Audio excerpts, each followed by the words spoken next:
Well, I'm glad to know that even after 13 years, my memory is still on point. When Kingda Ka opened in 2005, it was the tallest and fastest roller coaster on the planet. It snatched the record away from top Thrill Dragster, infuriating the fanboys. After 16 years of operation, this skyscraper of a coaster still retains the crown as the tallest roller coaster. This is the longest period of time that any roller coaster has held this record, according to my data at least. Six Flags Great Adventure took a big gamble by constructing this massive roller coaster, especially after seeing firsthand all the technical issues Top Thrill was going through during its first and second year of operation.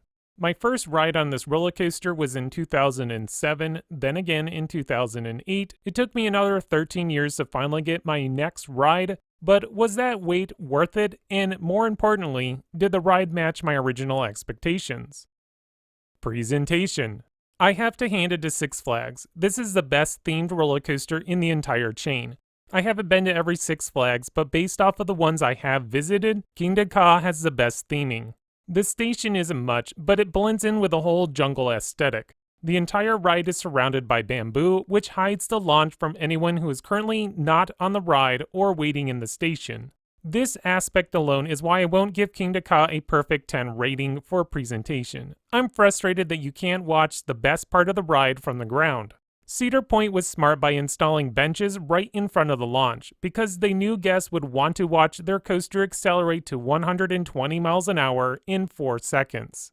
Besides this one flaw, the rest of the theming is on point, again for Six Flags standards. The ride could use a new paint job as there are noticeable fade spots and rust spots forming on the track and supports. All in all, a score of 9 is fair for presentation.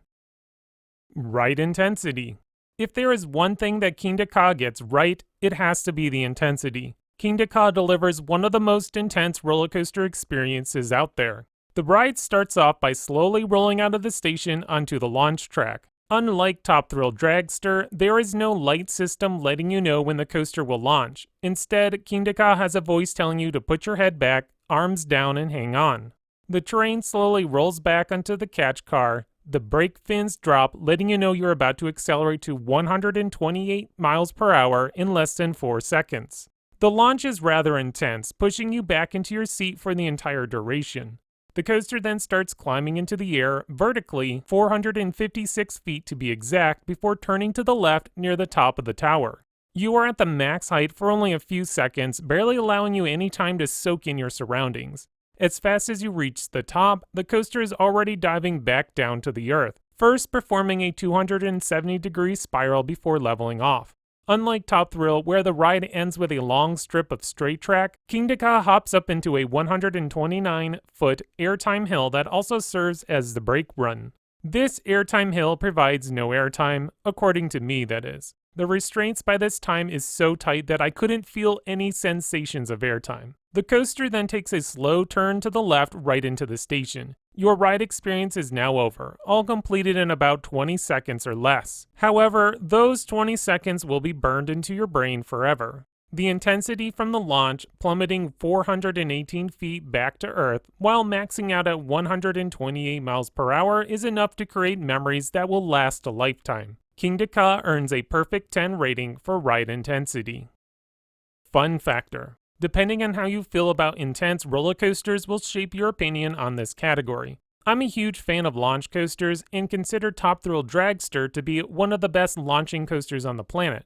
Kingda Ka, which is taller and faster, you think would equal a better ride experience, turns out to be false. There are two factors that affect fun factor, and I'll discuss that one now and leave the other point when we get to ride smoothness, but I'm sure you know where I'm going with that one. The first is the restraints. The over-the-shoulder restraint system really inhibits your ride experience. Top Thrill Dragster has the T-bars, providing you a more comfortable and exposed ride experience. The restraints on Kingda Ka continue to get tighter as the ride travels the course. Once we bottomed out at the first drop, my restraints were crushing my shoulders. Being a taller guy, around 6 feet 3 inches, I leave no room for comfort. Others might not run into this issue, but for me, this was extremely uncomfortable. Also, the headrest is too low, making the back of my head rest on the top of the headrest instead of against it.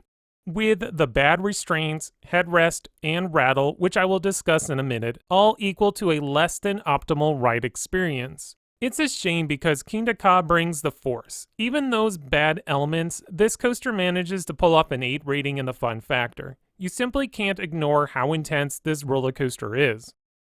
Originality. There's no beating around the bush here. Kingda Ka is about as close to a cloned coaster without actually being a cloned coaster. It's pretty obvious that Six Flags built this coaster with slightly better stats to top Thrill Dragster purposely to stick it to them. Besides the restraints and rattle, both roller coasters have the same thrill level. Besides from the no airtime hill, both rides are the same. Kingda Ka earns a 4 rating for originality. Ride smoothness. I've already mentioned how bad the restraints and seating is. Well, now let's talk about that rattle. As the coaster launches down the track, the train continues to shake more violently.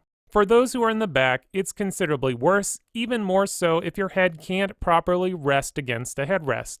After the launch, there's a little rattle that pops up at the bottom of the massive drop, but it's nothing to write home about. That launch, as fun and intense as it is, seems to always give me a headache. After disembarking the roller coaster, my first instinct is to reach for a bottle of ibuprofen. Ride smoothness earns a score of 6.